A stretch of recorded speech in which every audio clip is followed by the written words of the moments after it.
Masters, my dear friends, my dear gods, எல்லோருக்கும் வணக்கம். தியான யோகம் நிகழ்ச்சிக்கு உங்கள் அனைவரையும் வரவேற்கிறேன். இன்றைய பகவத்கீதா சத்சங்கத்தில் ஸ்ரீகிருஷ்ண பரமாத்மா கர்மா என்பது எப்படி செய்யணும், எப்படி செய்யக்கூடாது என்ற விஷயங்கள் நமக்கு என்ன சொல்கின்றனர் என்ற விஷயத்தை நாம தெரிஞ்சுக்கலாம். மை டியர் ஃப்ரெண்ட்ஸ், பகவத்கீதா 3வது அத்தியாயம் கர்மயோகம் 25வது ஸ்லோகம். சக்தாக கர்மண்ய வித்வாம்சோ யதா கூர்வந்தி பாரத குர்யாத் வித்வாஸ்ததா சக்தः சிகீர்ஷர்லோகசஹம் கிரஹம்.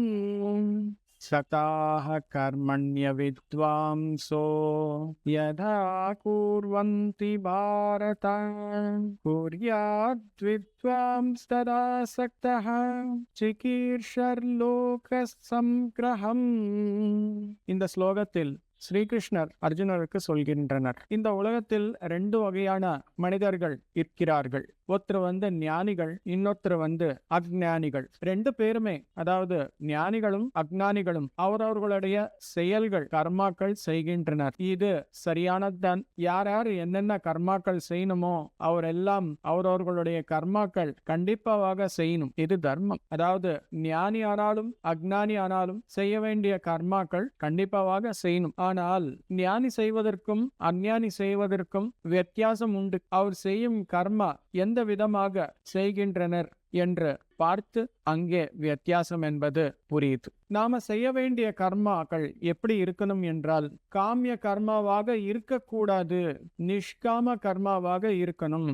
காமிய கர்மா என்றால் நானு, எனது, எனக்கு என்ற விஷயத்தின் மீது என்ற எண்ணத்தில் எந்த கர்மாக்கள் செய்தாலும் சரி, அது நம்முடைய ஆசைகளுக்காக செய்ய கர்மாக்களாக இருக்கும்.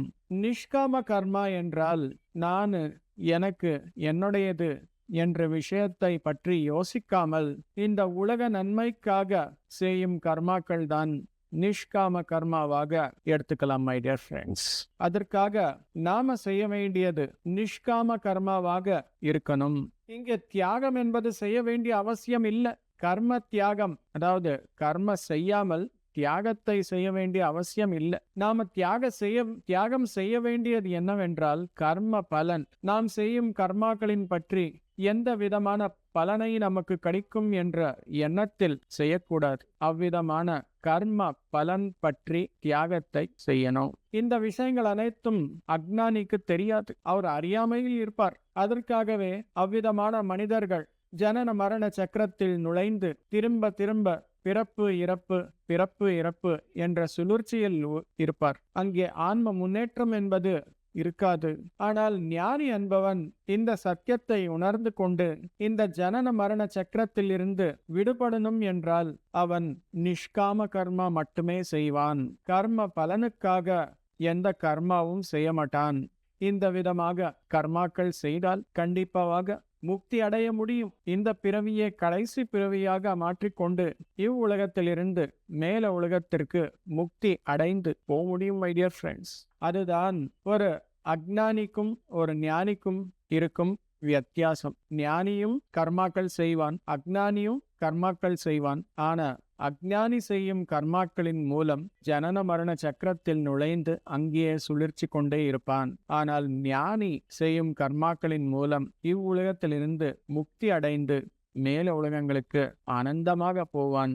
அதற்காக மை டியர் ஃப்ரெண்ட்ஸ், இந்த விதமாக நாம் எல்லோரும் இந்த சத்தியத்தை உணர்ந்து கொண்டு தினமும் நம்முடைய வாழ்க்கையில் செய்யும் கர்மாக்கள் அனைத்தும் நிஷ்காமமாக செய்யணும். நிஷ்காம கர்மாக்கள் மட்டுமே செய்யணும். இதுதான் இன்றைய கருத்து. சத்தியத்தை உணர்வதற்காக தினமும் தியானம், பகவத்கீதா புத்தகத்தை வாசிக்கணும். அப்படியே இவ்விதமான சத்சங்கத்தில் கலந்துக்கணும். மை டியர் ஃப்ரெண்ட்ஸ், அப்போதான் நாம் எல்லோருக்கும் முக்தி மார்க்கம் என்பது அறிமுகமாகும். Thank you my dear friends.